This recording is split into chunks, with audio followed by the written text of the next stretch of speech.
Dear student, आज पाहणार आहोत अत्यंत महत्त्वाचे असे 4 शब्द ज्याच्याशिवाय तुम्ही इंग्रजी बोलूच शकणार नाही आहात. आणि या शब्दांनी सुरू होणारे जे वाक्य आहेत ते आपल्याला अगदी वेळोवेळी वापरायचं काम पडतं. तर त्याची ही सोपी अशी ट्रिक पण मी सांगणार आहे, ज्याच्या मदतीने तुम्ही हे वाक्य सहज बनवू शकणार आहात. भरपूर अशी प्रॅक्टिससाठी वाक्य आपण घेणारच आहोत. त्याचबरोबर होमवर्क सुद्धा आपण घेणार आहोत आणि यासोबतच आपण आज आणखी एक गोष्ट शिकणार आहोत, ती म्हणजे वर्णन करायला. आपल्याला जर एखाद्या गोष्टीचं वर्णन करायचं काम पडलं तर ते आपण कसं करणार आहोत तेही आज आपण शिकणार आहोत. चला तर आज ह्या 2 महत्त्वाच्या गोष्टी आपण शिकायला सुरुवात करूया. जसं की पहा, आपला हा इंग्लिश स्पोकनचा जो कोर्स आहे तो आज आपण 5व्या दिवशी आहोत. So this is our intermediate level. Okay, this is the middle one level. So ही मधली अशी लेवल आहे आपली. सो बऱ्यापैकी आपण अगदी सिंपल सेंटेन्सेस पासून इथपर्यंत आलेलो आहोत. We have seen different kinds of simple sentences using to be, using to have and many more. Okay, so now you can build up very easily the simple sentences. Now you are able to do it. Okay, मला वाटते नक्कीच तुम्ही ते करण्यासाठी आता अगदी त्या योग्यतेचे झालेले असणार आहात. चला तर मग आता हे महत्त्वाचे 4 शब्द कोणते आहेत ते आपण पाहूया. So see student, these words are indicating words. Okay, याला काय म्हणतात? Indication. Indication means like this, pointing towards something or someone. Okay, pointing. मी तुमच्याकडे पॉइंट करते आहे. माझ्या समोर मोबाईल आहे, कॅमेरा आहे, ट्रायपॉड आहे, मी त्याच्याकडे पॉइंट करते आहे. Okay, so pointing. अशा प्रकारे पॉइंट करून आपल्याला अनेक गोष्टी सांगाव्या लागतात. We have to indicate many times many things like that. Okay, oh see see see there, that is. Oh, that is the big house. ते पहा, ते मोठं घर आहे ते. So I have to indicate it like this. Oh, ते. Oh, this is a board. So I have to indicate this is a board. Okay, and that is a chair. So I have to indicate like this. That and this. That and this. म्हणजे अशा प्रकारे if the thing is near to you, then we have to use the word this. And if the thing is long, very long from us, then we have to indicate like that. That is a bird. तो एक पक्षी आहे. that म्हणजे थोडक्यात काय, लांबच्या वस्तूंसाठी that वापरायचे, जवळच्या वस्तूंसाठी आपल्याला this वापरायचं आहे. ओके, सो आता आपल्याला जर म्हणायचं असेल की हा एक पेन आहे, सो मी काय म्हणेल, this is a pen. This is a pen. हा माझा पेन आहे. मला तिकडची वस्तू दाखवायची तर मी काय म्हणेल, oh that is a sofa. तो सोफा आहे. So we have to point towards many things and we have to say like this. आपल्याला याच पद्धतीने असं पॉइंट करून वस्तू दाखवाव्या लागतात. जवळच्या असतील तर दिस वापरा, लांबच्या असतील तर दॅट वापरा. Very simple, very simple. आता बघा मग कसे सेंटेन्सेस येतील आता पाहूया. This is a board. Okay, हा काय आहे, हा एक बोर्ड आहे. This is a board. पण समजा आता ह्या दिस सोबत आता तुम्ही this is a board and that लांबची वस्तू आहे. सो दिस इथे आपण कशासाठी वापरतो आहे, जवळच्या वस्तूंसाठी आपण वापरतो. Okay, this is a board. So इथे मी काही वस्तू लिहिलेल्या आहेत पहा. This is a house, this is a dress, this is a mobile, this is a man. अशा प्रकारे कोणत्याही वस्तू आपण सांगू शकतो. This is a pen, this is a board, this is a duster, this is pen. Okay, this is marker. So या पद्धतीने ह्या माझ्या सगळ्या जवळच्या वस्तू आहेत. This is a speck. So या मेथडने जर सांगितलं, सो जवळच्या वस्तू दिस, लांबच्या वस्तू that. Oh that is a sky. See see see, that is a bird. बघ बघ बघ, ते तिथे एक पक्षी पण आहे बघ. That is a bird. See baby, that is a bird. So आई बाळाला सांगत असेल तर ती म्हणेल, oh see dear, that is a bird. So लांबचा दाखवते आहे. So that is called as that.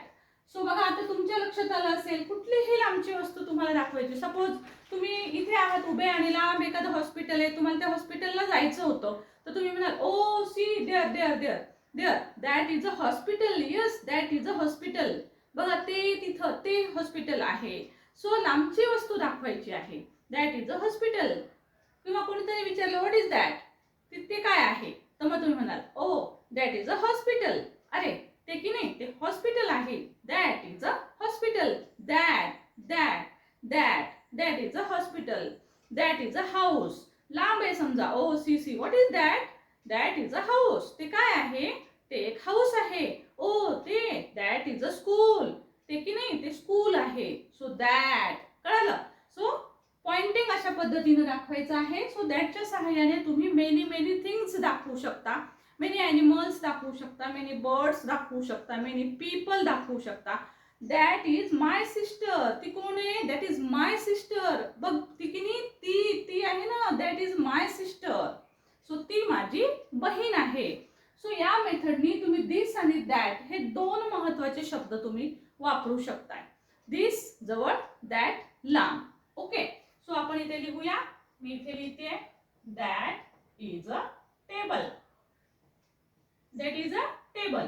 आता दॅट म्हटलं की लांबची वस्तू दाखवण्यासाठी वापरणार. आता तुम्ही जेव्हा वस्तूंची प्रॅक्टिस कराल, तुम्हाला व्हिडिओ रेकॉर्डिंग जेव्हा करायची असेल, तर तेव्हा तुम्ही कशा पद्धतीने करणार आहात? सो सिम्पली हा बोर्ड जो आहे याच्याऐवजी तुम्हाला वेगवेगळ्या वस्तू वापरायच्या, जसं की this is a board, this is a pen, suppose this is a marker, this is a duster. या मेथडनी तुम्ही वस्तू सांगू शकताय. किंवा this is a book, right? So again this is a notebook. So या मेथडनी जवळच्या वस्तू दाखवा. वेगवेगळ्या वस्तू तुमच्या घरात जवळ आहेत, जरी एक्झॅक्ट जवळ नसल्या तरी इमॅजिन करा की त्या तुमच्या जवळ आहेत आणि मग त्या म्हणायला लागा. This is a pen, this is my compass, this is my book, this is my office file. Okay, this is my bag, this is my suitcase. So या पद्धतीनं this is my laptop, this is my camera, this is my tripod. या मेथडनी तुमच्या जवळ ज्या वस्तू आहेत त्या इमॅजिन करा जवळ आहेत आणि दिस वापरा. दॅट म्हटलं की पॉइंट करून बघा लांब लांब वस्तू कोणत्या दिसत आहेत आणि मग तुम्ही रेकॉर्ड करा. ओ that is a bird, that is a table, that is a house, that is a man behind the tree. ते पण तो तिथं झाडाच्या बाजूला माणूस आहे. That is a man. Okay, so या मेथडने तुम्ही वेगवेगळ्या वस्तू दाखवू शकता आणि वाक्य बनवू शकता. आता आपल्याला बघायचं आहे की आता हे एकच आहे. सपोज इथे माझ्याकडे दोन बोर्ड आहेत, two boards. So two boards सांगायचे असतील तर मग कशा पद्धतीने सांगणार आपण? जवळचेच आहेत परंतु दोन आहेत. सो अशा वेळेस आपल्याला म्हणावं लागतं these are boards, these are two boards. Okay, हे दोन बोर्ड आहेत. सपोज ओके, गृहीत धरा हे दोन बोर्ड आहेत. तर मग मला म्हणता येणार नाही की this is two boards. So wrong होईल ते. सो काय म्हणावं लागेल? These are two boards. म्हणजे लक्षात घ्या, दीजचं अनेक वचन दीज आहे. तर दीज पण कुठे वापरणार तुम्ही? जवळच्या वस्तू दाखवायला. These are pens, these are markers, these are my hands, these are my eyes. Okay, so these शब्द वापरायचा आहे. सो दीज म्हणलं की एकापेक्षा जास्त आणि त्या जवळच्या असाव्यात, राईट? सो दीज हा जो शब्द आहे हा पण आपण जवळच्यासाठी वापरतो, परंतु अनेक वस्तूंसाठी वापरतो. सो याच पद्धतीने इथे अनेक वचन करताना यस ऍड करायचं आहे सिम्पली. सो तुम्हाला एवढं लक्षात ठेवायचं आहे की these are boards, these are pens. So yes किंवा यस तुम्हाला अनेक वचनासाठी ऍड करावं लागेल. आता दॅट आहे समजा, तिथं टेबल अनेक आहेत. अनेक टेबल दाखवायचेत मला. माझ्याकडे दोन टेबल आहेत समोर. सो मी काय म्हणेल? Those R tables. सो मला काय म्हणावं लागेल? आता दॅट म्हणता येणार नाही. सो मला काय म्हणावं लागेल? Those R tables. टेबलचं पण मी अनेक वचन केले. Those R tables. सो आपल्याला इथे काय म्हणावं लागेल? ही वस्तू कशी आहे? लांबची आहे.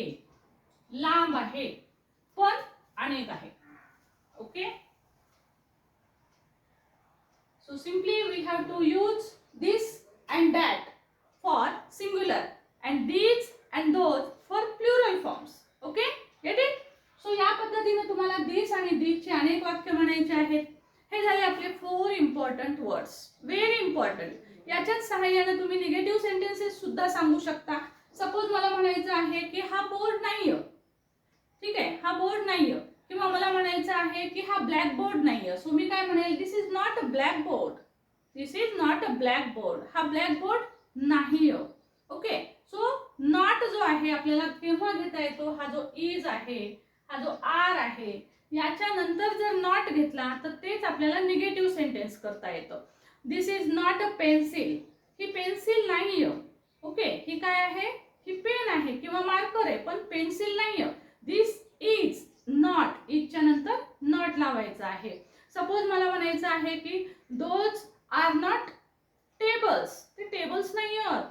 Those are study tables. Those are not tables. Okay, those are not tables. Are not, ते नाही आहेत. सो निगेटिव्ह पण आपण सांगू शकतो. इजच्या नंतर नॉट लावा, आरच्या नंतर नॉट लावा, ते निगेटिव्ह सेंटेन्सेस बनतात. सो आपल्याला दोन्हीची पण प्रॅक्टिस जरूर करायची आहे, लक्षात घ्या. आता आपण नेक्स्ट पॉइंट पाहणार आहोत आणि तो म्हणजे वर्णन करायला शिकायचं आहे आपल्याला. तसं मी ऑलरेडी हा भाग एक वेळेस सांगितलेला आहे आजपर्यंतच्या सेशनमध्ये, तरी पण ह्या शब्दांच्या मदतीने आपण तेही पाहणार आहोत. Once again we have to repeat it because many things, if we repeated these things then it will come easily on our tongue. So आपण सहजगत्या आपल्या जर जिभेवर यायचे असतील हे सगळ्या गोष्टी सहज म्हणता यायला पाहिजेत, तर त्यासाठी आपण वर्णन करायला शिकूया. सपोज हा पेन आहे, पण मी म्हणते आहे की दिस इज एक्सपेन्सिव्ह पेन. हा पेन आहे पण हा महागडा पेन आहे. This is an expensive pen. हा पेन महागडा आहे. बघा मी हाच दिस शब्दच वापरून तुम्हाला वाक्य दाखवते करून. सो मी काय म्हणते, this is an expensive pen. Expensive म्हणजे महाग. ओके, ऍक्च्युअली मार्कर पेन आहे पण आपण फक्त पेन लिहितोय. So this is an expensive pen. आता काही जण म्हणतील इथे ए का नाही घेतलं, अँड का घेतलं? कारण तुम्ही ही बिगिनर्स बॅच आहे ना आपली. ओके, सो अँड का घेतोय आपण? कारण ह्या वर्डची सुरुवात ही वॉवलनं झालेली आहे. ए ई आय ओ यू या वॉवलनं सुरुवात असेल तर एच्या ऐवजी आपल्याला अँड वापरावा लागतो. सपोज मला असं म्हणायचं आहे की दोज आर बिग टेबल्स. ते टेबल मोठे टेबल्स आहेत. सो मी इथे काय म्हणेल, वर्णन कशा पद्धतीने करते बघा मी. Those are big tables. मी टेबलचं वर्णन केलेलं आहे इथं की टेबल कसं आहे, बिग आहे. पेन कसा आहे, महागडा आहे. सो आपण हे वर्णन करणारे शब्द आपण वापरतो आहोत. सो बघा, हे जर तुम्ही पाहिलं तर हे नाव आहे. आपण नुसतं म्हणतो दिस इज अ पेन, पण हा पेन कसा आहे हे मला जर सांगायचं, this is a blue marker. Blue marker, this is a blue pen. So blue हा शब्द घातला की ह्या पेनची मी विशेष अशी माहिती सांगितली, त्याचं वर्णन केलं मी की पेन कशी आहे. तर मग त्याला आपण म्हणत असतो ऍडजेक्टिव्ह. सो ऍडजेक्टिव्ह म्हणजे वर्णन करणारे शब्द. आपल्याला एखाद्या वस्तूचं वर्णन करायचं आहे. सपोज मला म्हणायचं आहे की हा माझ्यासाठी खूप किमती बोर्ड आहे, व्हॅल्युएबल आहे ना. हा बोर्ड खरंच माझ्यासाठी खूप व्हॅल्युएबल आहे आणि लकी आहे. This is my lucky board. Okay, this is my lucky board. हा बोर्ड माझ्यासाठी लकी बोर्ड आहे. So this is my favourite board. हा बोर्ड माझा फेवरेट बोर्ड आहे. कसा आहे, फेवरेट आहे. This is my lucky board. Lucky. So मी तुम्हाला अशा पद्धतीनं वर्णन करायला शिकवते. दिस, दीज, दोज याच्या सहाय्याने सुद्धा आपण ते म्हणू शकतो. किंवा आपण जर सर्वनामाच्या वेळेस वाक्य वापरायचं काम पडलं आपल्याला, सो त्यावेळेस आपण इट पण वापरत असतो. So it is a pen. It is an expensive pen. It is a red pen. It is a blue pen. So असं जरी सांगायचं असेल तरी आपण इट केव्हा वापरतो, जर नाउनच्या नंतर वापरायचं असेल तर इट घेत असतो. ओके, सो पॉइंटिंग सांगत असताना पॉइंट करून सांगायचं असेल तर दिस आणि दॅट आपण वापरत असतो. डिफरन्स आहे दिस, दॅट आणि इट मध्ये, पण तो डिफरन्स आत्ताच तुम्हाला नाही लक्षात येणार आहे. सो कधी आणखी एखाद्या व्हिडिओत सांगेल. यापूर्वी मी तसा जो डिफरन्स सांगितलेला आहे व्हिडिओमधून, पण तरी तुमच्यासाठी तो आपण स्पेशली नंतर बनवूया. सो बघा, या पद्धतीने तुम्हाला सांगता येऊ शकतं. दिस इज माय पेन. लक्षात घ्या, मी मुद्दाम बोर्डवर हे सगळे शब्द ठेवले होते. My, your, our, their. So या मदतीने तुम्ही आणखी जास्त प्रॅक्टिस करू शकताय. So this is my pen. लक्षात घ्या, माय पेन म्हटलं तरी सुद्धा आपण ह्या पेनची विशेष माहिती सांगतोय. हा पेन कुणाचा आहे? सो हा पेन माझा आहे. So my is also an adjective. Okay, my जे आहे ते पॉझेसिव्ह ऍडजेक्टिव्ह आहे. सो ते पोझिशन दाखवतो कुणाचा, चा, ची, चे असा तो सांगत असतो. म्हणजे बघा लक्षात ठेवा, चा, ची, चे. चाची ट्रिक. चाची ट्रिक नावाची एक ट्रिक सांगितलेली आहे, त्याच्यावर मी स्पेशल व्हिडिओ बनवला होता बघा, तो तुम्ही जरूर पहा. कारण हा चाचीचे शब्द असतात ना, ते खूप कन्फ्यूज करतात. तर कुठे लावावं चाचीचे, त्यासाठी कोणता शब्द घ्यावा तर चाची ट्रिक नावाचा व्हिडिओचं नावच टायटलच ते आहे, चाची ट्रिक. चाची माहिती आहे तुम्हाला, काकूला चाची म्हणतात इंग्लिशमध्ये. सो चाची ट्रिक, चाची नावाची ट्रिक आहे, त्याच्यात सांगितलेली आहे. जरूर पहा, फनी आणि मजेशीर अशा प्रकारचा तो व्हिडिओ आहे. 2 बाणांची ट्रिक असाच एक मजेशीर व्हिडिओ आहे, परंतु इतका व्हायरल झाला तो. एवढी ट्रिक आवडली लोकांना, सर्वांना खूप आवडली. भन्नाट, खूप छान वाटतात, मजेशीर वाटते आणि शिकायला सोपं जातं. सो अशा ट्रिक मी नेहमीच घेऊन येत असते वेगवेगळ्या व्हिडिओमधनं. सो जरूर ते दोन्ही व्हिडिओ पहा. सो सी स्टुडंट, आता तुम्हाला समजलं असेल की आपण डिस्क्राईब कशा पद्धतीनं करायचं आहे, राईट. सो या पद्धतीनं प्रॅक्टिस करा. आता दिस इज माय पेन, आता मायच्या ऐवजी हे शब्द वापरा. This is your pen, this is your pen, this is our pen, this is their pen, this is his pen, this is her pen, this is its pen. Okay, पुन्हा एकदा, it's प्राण्यांसाठी असतं, त्यांचे काही पेन वगैरे नसते, पण प्रॅक्टिससाठी तुम्ही सुरुवात करू शकता. सो दिस इज मायच्या ऐवजी तुम्ही शब्द रिप्लेस करा. पुन्हा दॅटचं वाक्य घेत असाल, दॅट इज माय पेन. ओ, त्याच्याजवळ आहे ना तो, दॅट इज माय पेन, तो माझा पेन आहे. दॅट इज हिज पेन, तो त्याचा पेन आहे. दॅट इज हर पेन, तो पेन तिचा आहे, तिचा. That is her pen. That is my sister's pen, ओ, तो माझ्या बहिणीचा पेन आहे. That is my sister's pen. Okay, is that okay? So नाव अशा पद्धतीनं तुम्हाला हे सर्व शब्द सुद्धा आपण वर्णन करण्यासाठी वापरत असतो, हे लक्षात घ्यायचं आहे. आणि याच मेथडने तुम्हाला प्रॅक्टिस करायची आहे. स्टडी मटेरियल हवं असेल तुम्हाला आपल्या ह्या ग्रुपमध्ये, जेवढं म्हणजे व्हिडिओ जेवढं शिकवणं होईल तेवढं मी शिकवते, परंतु याची भरपूर प्रॅक्टिस करणं खूप गरजेचं आहे. आणि त्याचबरोबर याचे शब्द खूप पाठ करायला हवेत. सो स्पोकन येण्यासाठी शब्द कुठून पाठ करावेत, कोणते पाठ करावेत, हा खूप जणांना प्रश्न असतो, नाही का. सो शब्द कोणते पाठ करावेत हे जर जमलिंग होत असेल तर आपण स्टडी मटेरियल मध्ये भरपूर शब्द देत आहोत with Marathi meaning.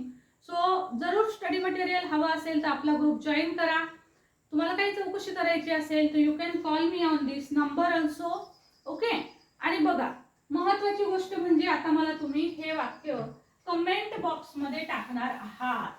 See here, आता बघूया, कारण मराठी वाक्यांनुसार सुद्धा आपल्याला ते करता येतात का, हे खूप महत्वाचं आहे. सो सी हिअर, तर बघा, हा सुंदर ड्रेस आहे. आता बघा, हा म्हटलं की तुम्हाला कोणता शब्द मी इकडे मराठी मीनिंग लिहून देते. हा सुंदर ड्रेस आहे. चला, मला कमेंट बॉक्स मध्ये हे दोन्ही उत्तर तुम्ही पाठवणार आहात. ते खूप पक्षी आहे. ते खूप पक्षी आहे. आता इथे दे हा शब्द न घेता इथे पॉइंटिंग साठी शब्द घ्यायचा आहे तुम्हाला. दीज येईल का दोज येईल, हे शब्द आपल्याला इथे घ्यायचे आहे. लक्षात घ्या, या शब्दांपैकी एका शब्दाचा उपयोग करून तुम्हाला हे वाक्य जे आहे ते तुम्हाला इंग्लिश मध्ये करून मला कमेंट बॉक्स मध्ये टाकायचं आहे. आणि लक्षात घ्या, हे तुम्हाला आलं पाहिजे. ओके, सपोज तुम्हाला तो माझा कुत्रा आहे. ओके, तो माझा कुत्रा आहे. चला, हे 3 आन्सर जे आहेत, ज्यांचे आन्सर करेक्ट आले त्यांना आजचा सेशन पूर्ण समजला असं गृहीत धरायचं आहे.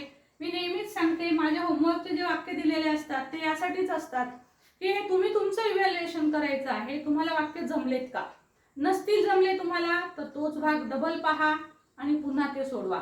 आणि हो, थोडंसं मला आशादायक नाही वाटत आहे, कारण बरेचसे जण नुसतंच पाहत राहतात, परंतु अभ्यास करण्याच्या दृष्टीनं त्यांची तळमळ वगैरे मला कुठेच दिसत नाहीये. सो ती दिसायला हवी. तेवढ्या ह्यानं अभ्यास करा.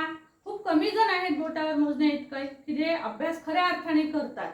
सो त्यासाठी व्हिडिओ जो आहे ना, स्किप न करता पाहायला पाहिजे. व्हिडिओ न पाहताच प्रश्न विचारत सुटतात आणि त्याची उत्तरं सगळी त्या व्हिडिओमध्येच असतात. सो प्लीज असं करू नका.